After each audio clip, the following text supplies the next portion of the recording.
Good evening and welcome to the news roundup for Friday the 8th of March. Before we get into the news, please remember to like this video, share your views in the comments, and share the video with your family and friends. Reach them! Always make sure the message reach them! Now for the news in detail. Vybz Kartel and his 3 co-convicts will know their fate next week Thursday when Privy Council judges will deliver their judgment.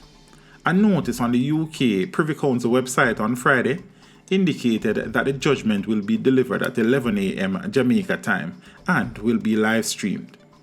Director of Public Prosecutions Paula Llewellyn said she will not offer a comment on next week's delivery of a verdict.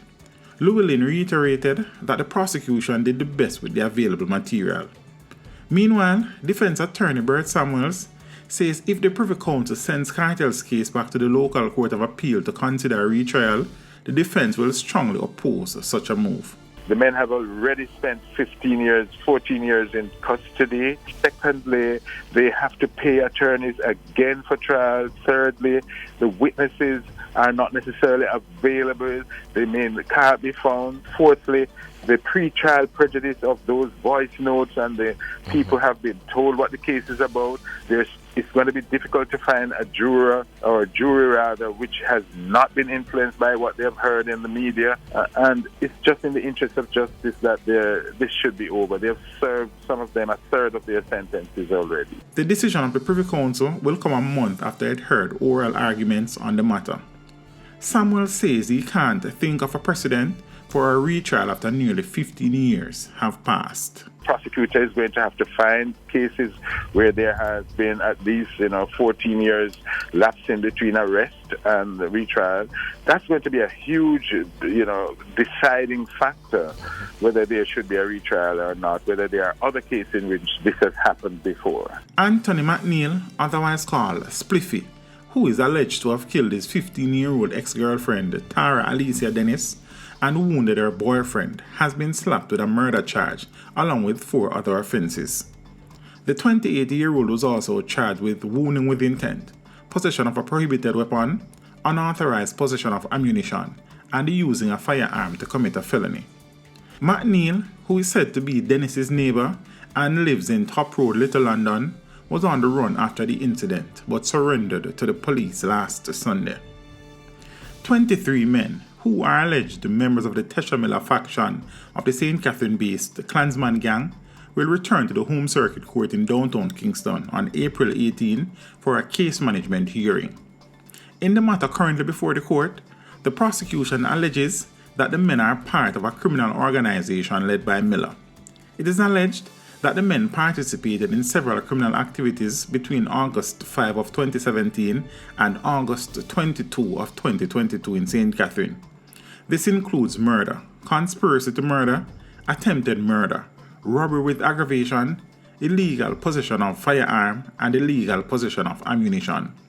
The men were arrested and charged under the Criminal Justice Suppression of Criminal Organizations Act. The police in St. Thomas have launched an investigation into the disappearance of a licensed firearm at the Morant Bay police station. Information is that a licensed firearm holder left his Glock pistol at the station for safekeeping. On his return to the police station last Friday to retrieve the firearm, it was discovered missing. The pistol was reportedly left at the station's guard room. A source close to the investigation said that all police personnel who worked in the guard room since the firearm was left there are being investigated. An M16 rifle was seized during a targeted operation in Spanish Town, St. Catherine on Thursday. A man is being sought in relation to the seizure. Reports are that about 11:45 a.m., a joint police-military operation was being conducted in the Duncanspen area of Spanish Town when a man was seen acting suspiciously. The man reportedly ran on the approach of the police, leaving behind one M16 rifle, 2 magazines, and 25 5.56 rounds. The serial number of the weapon was erased. Rajiv Williams has since been listed as a person of interest in relation to the seizure. In business, Jamaica has been named Global Destination of the Year at the prestigious travel trade show ITB in Berlin, Germany. The award was presented on Wednesday by the Pacific Era Travel Writers Association, a non-profit international media organization founded in 1999.